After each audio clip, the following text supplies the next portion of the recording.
Hey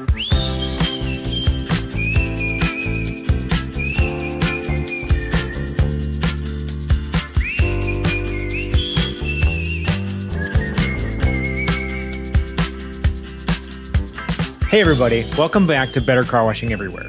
In May, I had a really cool opportunity to record some of the episodes of this podcast live at the Car Wash Show 2026 from the Arcadian Services booth.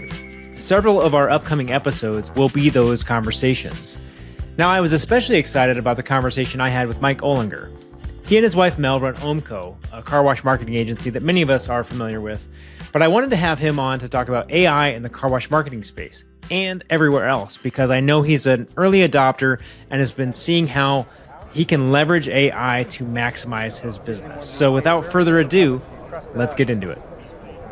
I'm pumped for this conversation because you and I have been talking about this quite a bit. And I think it's one of those things that everybody is kind of jumped feet first into the deep end on, but we may need to reel it back a little bit. So let's talk a little bit first just about who you are and what you do, and then we'll get into a nice AI conversation. Definitely. But we are real. We are real. Yes. Yeah. Supposedly. My name is Mike Ohlinger. I'm with OhmCo Carwash Marketing. My wife and I have been doing this for about 7 years. So we've been in the industry and seen things change pretty dramatically in the last several years, especially with AI rolling out. Based in Needham, Wisconsin, just moved to Appleton, Wisconsin, so we moved a whole 10 miles north, so moving on up. Again, excited to talk about this. Okay, so we've seen several services pop up over the last 2 years, 3 years or so in this space where it's AI answering services, and you're seeing lots of AI dashboards and lots of AI this, AI that. Talk a little bit about just kind of what you're seeing and what customers of yours are doing and how they're leveraging the platforms. Yeah, I like to say we're kind of like on the iPhone 3 level of like adoption right now and where the technology is. And I think, I was talking about this a couple months ago at a conference. I think things are a little overpromised and under-delivered right now. We can kind of get into that a little bit more, but as far as what I'm seeing with our customers, we're seeing some of these like time-consuming tasks being taken over, these administrative things primarily. I'm seeing a lot of marketing work being done, for good or bad. Again, that's a big topic. I would say marketing is probably the biggest thing that we're seeing operators kind of start to embrace, because it's so easy and accessible right now. There's so many consumer-grade models that you can jump into, either free or very low cost, $20 a month, and you can have image generation, copy generation. So what's working with operators, again, is those time-consuming tasks. The ones that are, I think, using AI the best are developing their own SOPs. So when they're bringing on new trainees or new employees, they have this, bevy of information, and they can hand it over to their new employee, and it's like an interactive database of information. So you can say, hey, how do I do this? You have a concise, intelligent answer right there. So that's one of the most exciting things for me, is like being able to digest this complex information and interact off hours that we're seeing with operators right now being very successful. So there's that. Let's talk about that a little bit, because I think it's really interesting, the onboarding piece. For operators who are maybe in the 1 and 2 and 3 location space, one of the hardest things for them to do is to get to those SOPs across the board, right? And so, one of the things we would always used to advise people is, hey, write it down, write out all the things. Well, now it's even easier, right? Like if you can record it on your phone, you can use one of the apps, just record the process as you're doing the process. So if there's a specific way that you want things to be maintained, talk it out as you do it. Say, first we're going to do this, then we're going to do this, then we're going to do this. Then you transcribe it, you send the transcription to AI, and ta-da, SOP. Yeah. And it makes keeping them up to date really easy. I come from a technical writing background, so some of this like really hurts my heart. So I love documenting, and I still do. But now I can put together a process. We can have them all live with nomenclature in our AI, LLM environment. And when we make an update, I just say, hey, we're changing this process, and it's going to change all the affected documents immediately without me having to go and change those myself. So it's a really fun time if you're a nerd like me who wants to keep your documentation up to date. And But when we bring on new employees or contractors, like we have this information documented, and we can theoretically hand over the keys to that platform and say, hey, if you have any questions, here's your first line of defense. Interact with this, and then come to us. Well, and that maintainability is really important, because the truth is that all of those SOPs, while they are SOPs, they do change over time, and you have to stay on top of that. And so often you see someone who has maybe been in this business for 10 years, and how they actually operate and what's written down in the SOPs are not the same thing. It's so easy for things to get out of date. Like if you don't have that process in place, like your documentation is useless after a year. Here, you can just update as you go very easily. You can have the app on your phone, say, hey, we're changing this from 1 week to 2 weeks, and then it's going to make that change for you. Yeah, and it flows everywhere through everything. Yeah. Nobody's going to miss it. Yeah. That's the thing, right? Like when it's a human eye, and you're trying to be like, oh wait, what was that file called? What is it? Final, or is it like final version 2? Exactly. Like which one is it? Yeah, perfect. Yeah.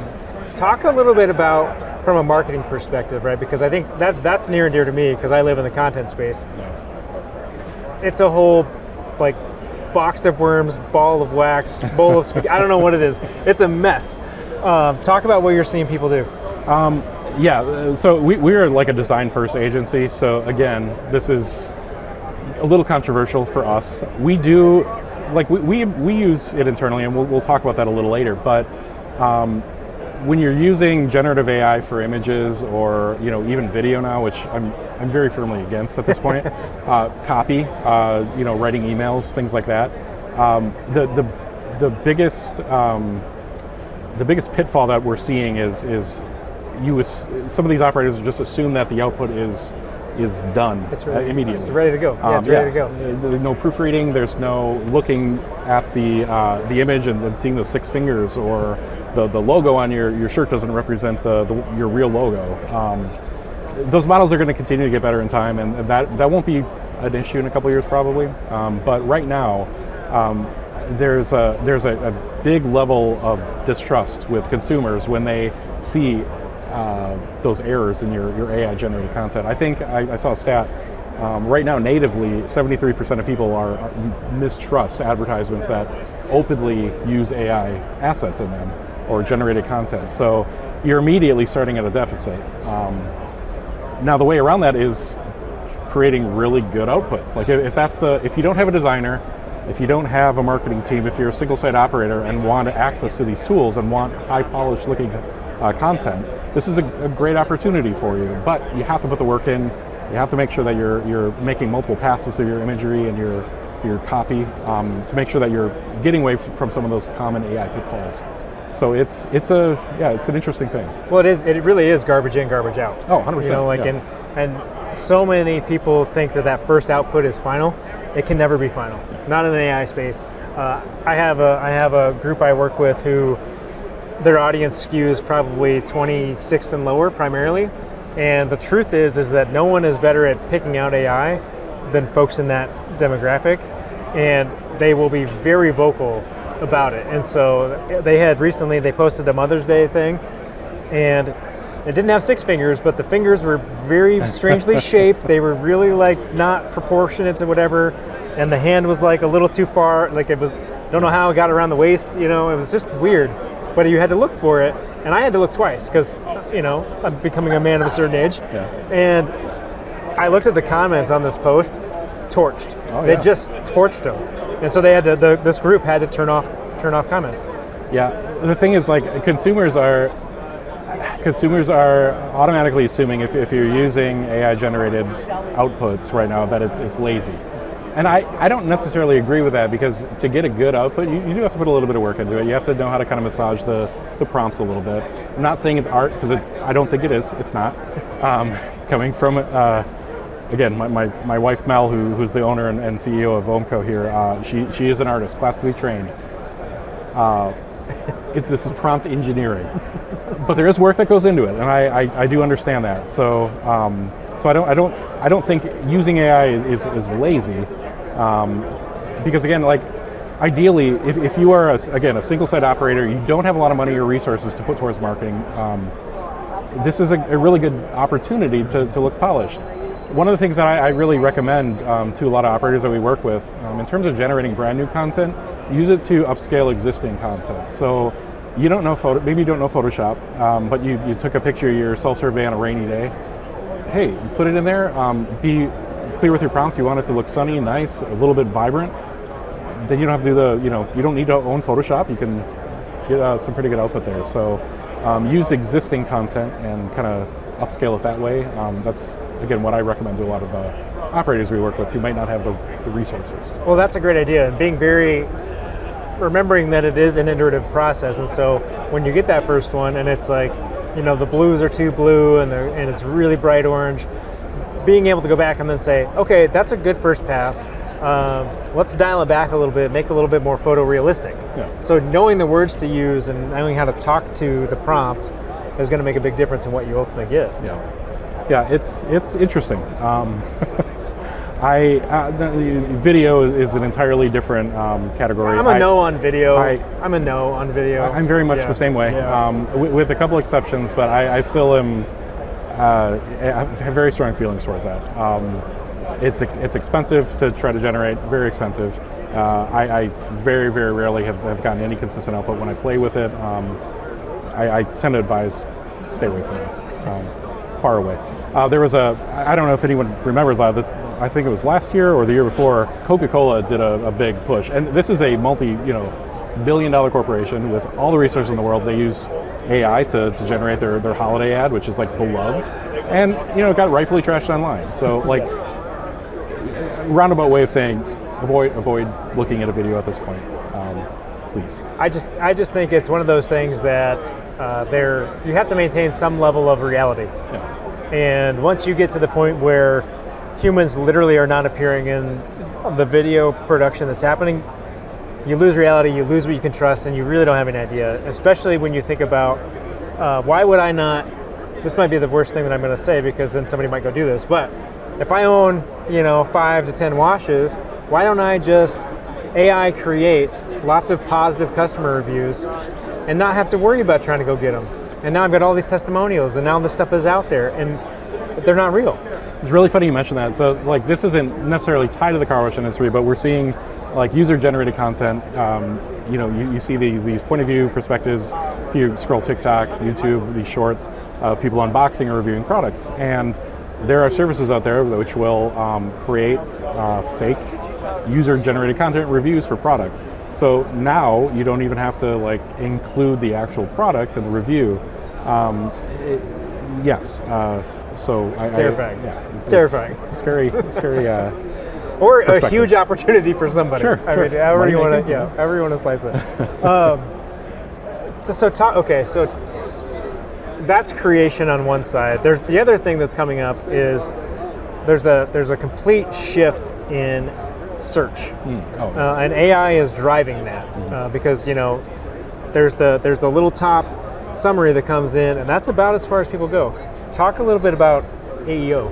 Yeah, that's been the biggest thing we focused on as as far as our agency goes in the car wash world this last year and a half, is optimizing all of our sites for AEO.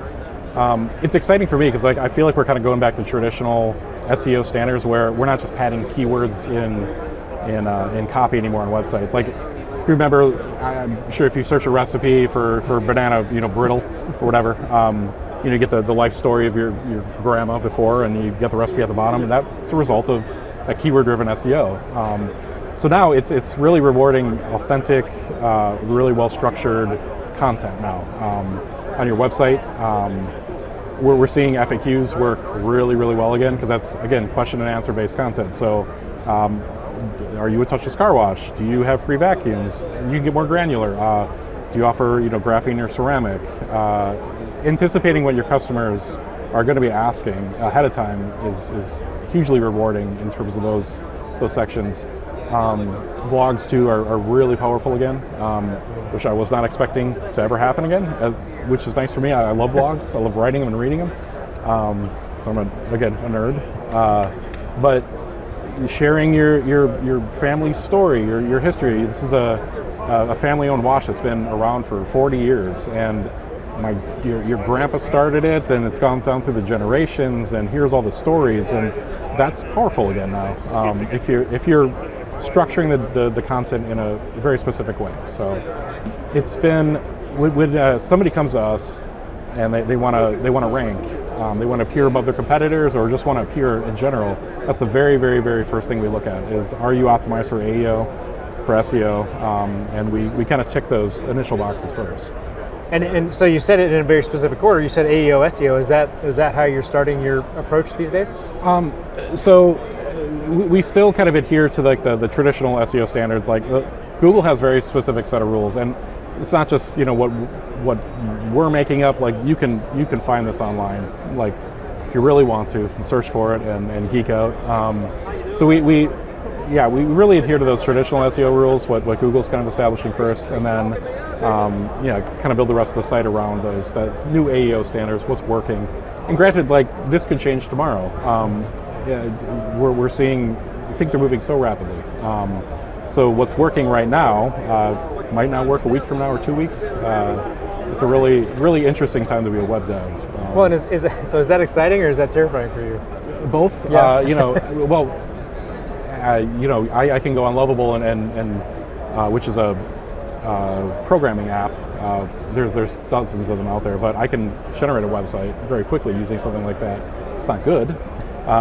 It's not. It doesn't adhere to a lot of those AEO and SEO standards, but where that's headed is a little terrifying.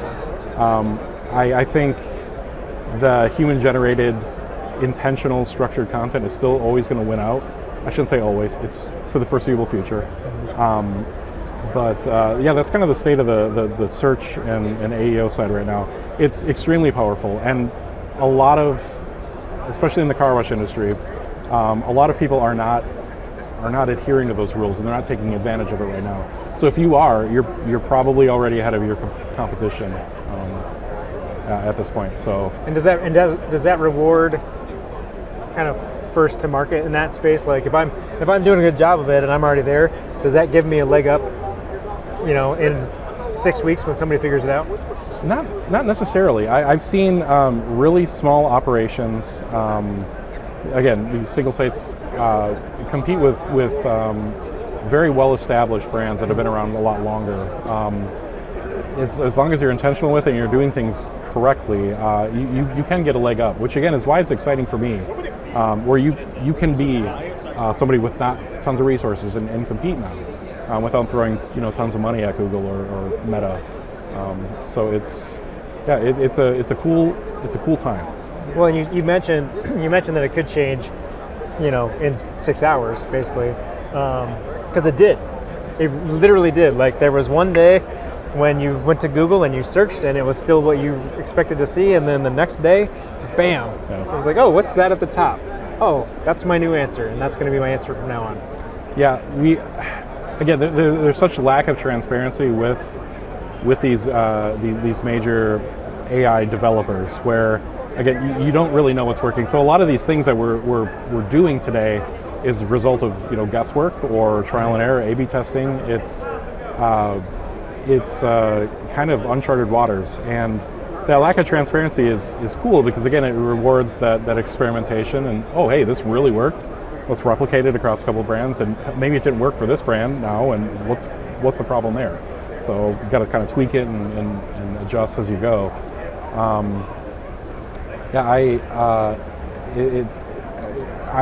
We've kind of talked offline before about regulation pushes, or there could be a new model that comes in that disrupts everything. I know OpenAI, which owns ChatGPT, was talking about doing advertising within the platform. So now if I search for touchless car wash near me, maybe Joe's Car Wash put $1,000 down, and now it's going to appear in that answer. So I think we just found our next Yelp. There you go. Another thing for car washes to hate, right? Spend more money with us. Although that's where it's going. Yeah. I mean, that's where everything goes. It's the road to capitalism, right? Like, no, we can't sit here and think that AI was created for the betterment of humanity, because it just wasn't. Yeah, none of these models are profitable. Like these Yet. major, these major platforms they're just hemorrhaging money. But that has to end sometime. To your point, I don't want to be cynical about that. I am in real life, but for the purposes of here, I don't want to be, because this is such a exciting. It's a disruptive, but a very excitingly disruptive technology. It's the biggest thing since the inception of the internet. I don't know where it's going to be in a year from now. I don't know where it's going to be 3 years from now. No idea. And that's exciting. It's a little scary. But right now, at this point in time, it's a huge opportunity for people in the car wash space to compete, to represent their brand online, and appear in front of their customers. Yeah, there are literally endless possibilities with how to leverage this technology, and I think as long as we are responsible in that use, right, and like spend the time and pay attention and do all those things that you need to do to validate, trust but verify, right? Yeah. So like make sure that the output is good, that it stays along with your brand, that it didn't tell you something that just fed into your bias.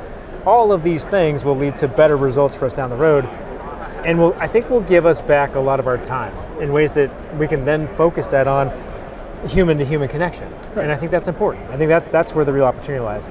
I am curious though, we're talking about at some point it does go to money. Well, we do know that data is very valuable, and we also know that all of us are pumping data and information into these models. I'm curious, should we really be just building our own? What do you think? That's a great question. Like in the car wash space specifically, there's some really great developers who have teams of engineers who have built their own models for very specific things. Your AI receptionists. That's one of the biggest things I think we've seen pop out the last couple of years is that the AI-driven, phone call answering and ticket logging. Member management a little bit, yeah. And there's definitely developers who are building their own kind of siloed environments, which I think are always going to be better as far as data protection goes. It's a legitimate concern because, to your point earlier about maybe I don't want to feed all of my customer data into this machine, and it's going to be used for my competition down the line. Maybe not directly, but it'll kind of trickle its way down. It's not easy though right now. That kind of goes back to that analogy of like, hey, we're still in early adoption here. My kind of like litmus test is when my mom starts to use it, and she just has very, very briefly. We had a conversation recently about it, and she finally was warming up to the idea of using that. So we'll see. But this still isn't. I wouldn't say this still isn't really like consumer grade tech yet. Even like something like Claude. Claude just released Co-work a couple months ago, which I love. It's an environment that lives on your PC, and you can have it do admin tasks directly on your computer. Knowing what you want it to do, though, is a huge thing, and knowing its capabilities. And I think the majority of the public doesn't really have an idea how to use that intelligently. But I've seen operators use it to compile reports or build some internal tools that work really well that they just keep for their staff.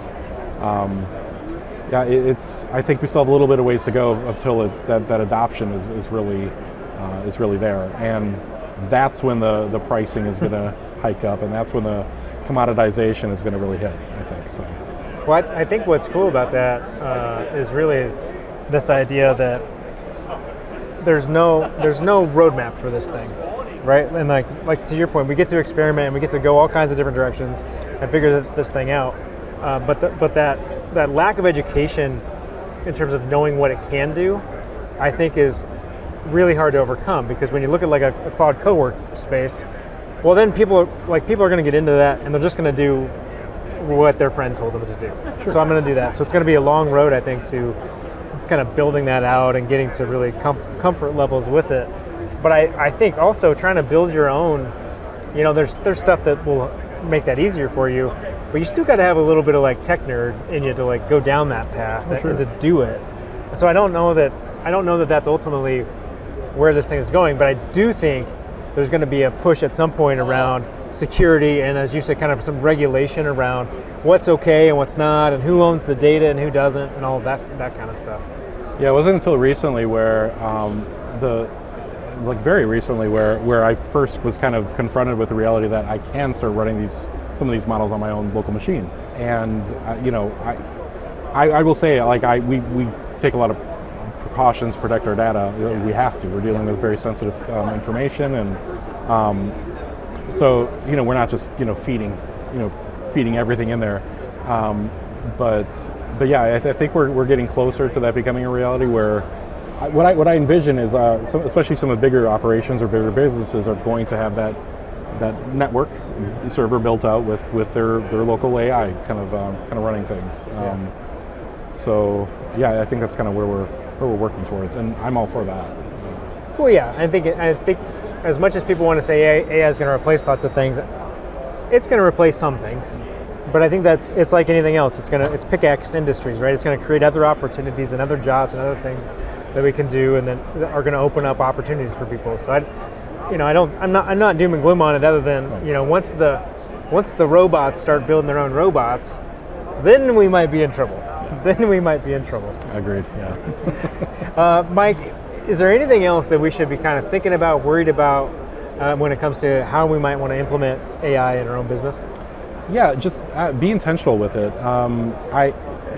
It's still a flashy thing. It's still a novelty in a lot of ways, but I think we're slowly getting to the point now where this isn't as much of a novelty anymore, and it's a real tool. Mm-hmm. You can get legitimate results if you're willing to use it as a serious tool in terms of your time, money, resources.